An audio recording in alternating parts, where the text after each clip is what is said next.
औज़ुबिल्लाहिमिनश्शैतानिर्रजीम बिस्मिल्लाहिर्रहमानिर्रहीम। अस्सलाम वालेकुम नाज़रीन। आज मेरे वीडियो थंबनेल जैसा है वैसे ही मैंने आज आपको अमल बताना है। ये बहुत ही आसान अमल है, एक दिन का अमल है। आपने अगर ये अमल कर लिया और इसमें आप कामयाब हो गए तो इंशाअल्लाह ताला दुनिया की ऐसी कोई चीज़ नहीं है जो आपके महबूब को आपसे दूर रख सके। ये सिर्फ 5 मिनट का अमल है। 5 मिनट का अमल करने से आपके महबूब की नींदें हराम हो जाएगी। वो आपके बारे में ही सोचेगा, बस आपके बारे में बात करेगा और आपके ही मिलने की कोशिश करेगा और आपको कॉल करेगा और नंबर बदल के भी आपको कॉल कर सकता है। वो आपकी आवाज़ सुनने को लिए तड़पेगा ज़रूर। और इंशाअल्लाह मैं आपको ऐसा अमल आज बताने जा रही हूँ। आपने ये अमल एक खाली जगह पे बैठ के, बिल्कुल खाली जगह पे जहाँ पे कोई शख्स ना हो, बिल्कुल साफ़ पाकी की हालत में ये अमल करना है।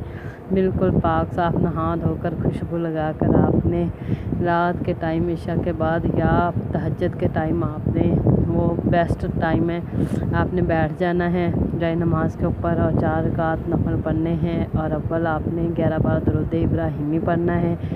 उसके बाद आपने फ़ी क़ुलूबिहिम, ये 2 लफ्ज़ हैं, फ़ी क़ुलूबिहिम आपने पढ़ना है। लेकिन उसके पहले आपने अच्छी तरह ये वीडियो देखनी है।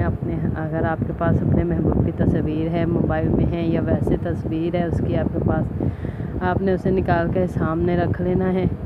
सामने रख के उसके ऊपर आपने नज़रें जमा कर ये अमल पढ़ना है। 700 बार आपने पढ़ना है फ़ी क़ुलूबिहिम। और अगर तस्वीर नहीं है आपके पास तो आपने अपने हाथ पे अपने महबूब का नाम लिख लेना है नीली मार्कर से, और उसके आगे प्लस का निशान बनाकर आगे अपना नाम लिख लेना है। और उसकी तरह हाथ की तरफ, हथेली की तरफ देख के, सीधे हाथ की हथेली के ऊपर आपने नाम लिखने हैं और हाथ की हथेली की तरफ देख के आपने 700 मरतबा ये लफ्ज़ दोहराना है। फ़ी क़ुलूबिहिम और फ़ी क़ुलूबिहिम दुआ करनी है कि क़ुलूबिहिम जहाँ भी है ये लफ्ज़ आपने पढ़ना है। पढ़ के आपने 11 बार दुरूद इब्राहिमी पढ़ना है। और अगर तस्वीर इंशाअल्लाह आप मेरे बताने के मुताबिक ये वज़ीफ़ा करेंगे तो आपका महबूब आपसे दूर रह नहीं पाएगा। अपने महबूब और करके आप इसके साथ इतने अच्छे वजीफ़े लाती हूँ आपके लिए। आप मेरा चैनल सब्सक्राइब कर दें, वीडियो को लाइक कर दें और मुझे दुआओं में याद रखें।